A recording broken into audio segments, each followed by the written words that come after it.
তালাক খাওয়ার পরে একটা অন্যরকম ফিল পাইতেছি। তাহলে আমিও তো জামাইটা তালাক দিয়ে দিব না? দিয়া দাও। দুষ্ট গরুর চাইতে শূন্য গোয়াল অনেক বালা। কি আর ভালা, মুখ দিয়ে হাসতেছো, চোখ দিয়ে দেখি পানি পড়তেছে। জীবনে বাঁচতে হইলে হাসতে হইব, অনেক হাসতে হইব। তুমি সুজনের তালাক প্রাপ্ত বউ না? হ কাকা, আপনার বিচারে আমার জামাই আমারে তালাক দিয়া দিছে। তোমার জামাই তালাক দেওয়ার পরে তুমি হাসতেছো? কান্দে বসে খুশি হইতেন। টাকা পয়সা খাইয়া একটা এতিম শ্বশুর মায়ের লগে যে অবিচার করছেন, আল্লাহর গজব পড়ুক আপনার উপরে। আমি যে টাকা খাইয়া অবিচার করছি, কে কইছে তোমাকে? কিছু কিছু কথা কওয়া লাগে না, চেহারা দেখলেই বোঝা যায়। আমার সংসার ভাঙ্গা ওনার মুখে হাসি ফুটছে, ভালো না কাকা? বেশি করে হাসবেন, বেশি দিন বাঁচবেন।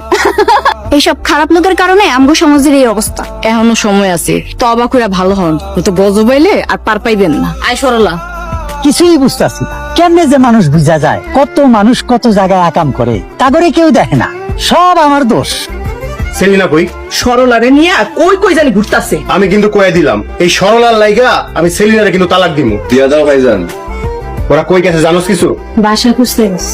বাসা খুঁজতে গেছে মানে?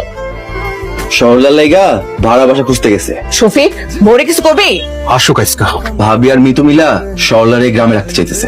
সরলার আমগো বিরুদ্ধে লড়াই করে প্রতিশোধ নিতে শিখাইতেছে। ছাড়াছাড়ি হয়ে গেছে, এখন আর কিছুই করতে পারবো না। ও ঘরে আর সুযোগ দেওয়া যাবে না। ওরা যতই বাড়াবাড়ি করুক, ওদেরকে কিছুই করতে দিব না। কি করতে হইব তুমি একবার মনে করো। তুমি গিয়ে খোঁজ নিয়ে দেখে আসো, ওরা সরলারে নিয়ে কি করতে চাইতেছে। সুযোগ যেভাবে হোক ওই সরলারে এই গ্রাম ছাড়া করতে হইব। ওরা গ্রাম সারা করতে না পারলে আমি নিজেও শান্তি পাবো না। জানেন না বলছেন, এই শাশুড়ির লগে এভাবে ধমকায় কথা বলা উচিত না।